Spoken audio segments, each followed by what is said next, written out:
السلام علیکم ورحمت الله وبرکاته ومغفرته.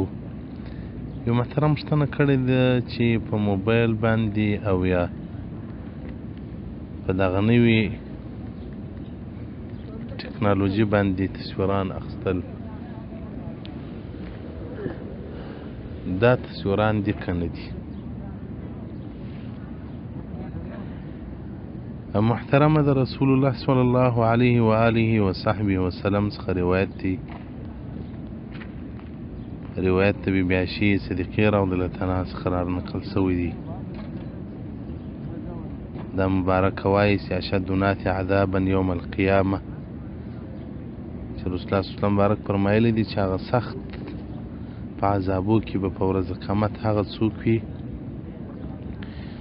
چې هغه مشابهت کوي بخلق الله تعالی، په مخلوق د الله سره یې داسې شی جوړوي لکه د الله جوړ، یعنې زیروح شي صورت یا د زیروح شي عکس یا د زیروح شي نقش جوړول. ګوره عکس نقش. نو اوس محدثین د دې حدیث متعلق وایي دغه تصویر حرام دی، د یو چا شکل جوړول، ځکه دا د ځان د الله سره په تشبیه کې واچاوه. جوړونکی خو الله دی، روح ورکوونکی الله دی. دا چې ورسره ولاړېږي د یو انسان یا د حیوان تصویر اخلي، دا په حقیقت کې دا معنا ورکوي لکه ته چې د هغه مثل یا د هغه شکل پیدا کوي، نو پیدا کولی خو یې نسې، نو خو په هغه مشابهت هم حرام دی. نو محدثین وایي هغه تصویر چې هغه زویل سایه لري که نه لري، که سایه ولري که نه ولري، هغه حرام دی. سواء کان له ظل ام لا، هغه صورت سایه لري که نه لري. ګوره بعضې خلک وایي دا صورت څخه دغه پر دیواله باندې نقش کول یا د خټ څخه یو شی جوړول چې هغه سایه ولري، نو وایي که سایه لري که نه لري، دا چې په کمره باندې اخیستل کېږي خو سایه نه لري، صورت دی که نه دی، شکل دی که نه دی، عکس دی که نه دی. دا چې خلک بیا تعویل کې کوي وایي د موبایل دا نه دی تصویر، بیا د هغو خپل کار دی. موږ باید د شریعت پایبنده سو، د دې پایبنده موږ نه یو چې دنیا څه کوي. دنیا خو به ډېر څه نوي شیان مخته راته راوړي، موږ د شریعت پایبنده یو. بل روایت ته رسول الله صلی الله علیه و آله و صحبه وسلم څخه روایت دی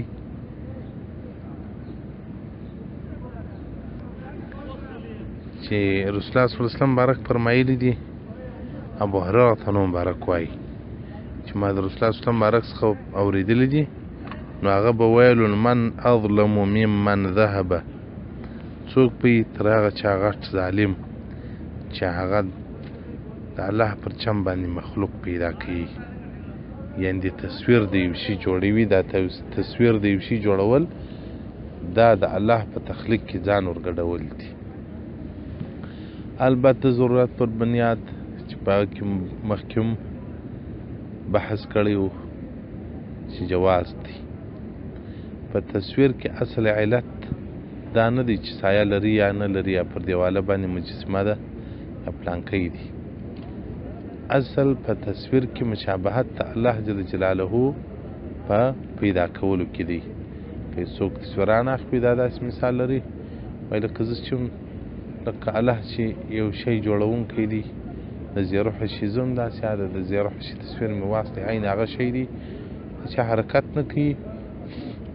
دا د اوس د ویډیوګانې راووتلې، د حرکت هم کوي. الله جل جلاله مخلوق پیدا کړی دی، ما هم دا وایي شی پیدا کړي. دغه د تخلیق تشبیه چې راځي نو حرام دی. نو ملا الکرر رحمت الله علیه مبارک وایي که په دې نیت باندې تصویر واخلي چې د الله سره په د تخلیق کې پیدا کولو کې ځان مشابه کوي یا ځان ورسره مساوي کوي، نو خو کافر دی. او که هغه نیت نه وي نو بیا وایي فاسق دی کافر نه ورته ویل کېږي. مرقات جلد 8 صفحه 216 کتاب اللباس باب التصاویر حدیث رقم 4495 دې ته پوره وضاحت ورکړی دی. نو چې موږ مرقات شرح د مشکات سترګې ورښکاره کړو بیا به پوره قناعت او تسلي وسي. او داسې بعضې خلک ځان ته هیلې جوړوي وایي دا تصویر نه دی د ټلیفون ده دا ته تصویر نه ویل کېږي ځکه تصویر خو هغه دی چې وایي موجود وي په لاس باندې نیول کېږي په لاس باندې راخیستل کېږي.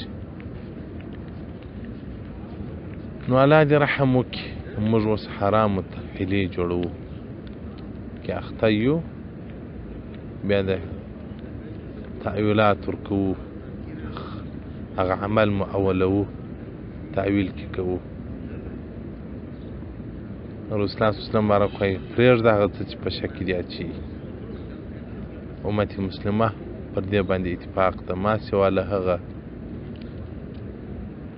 علماو څخه چې هغه حجاب د ښځو هم فرض نه بولي او ډېر هغه احکام د دین چې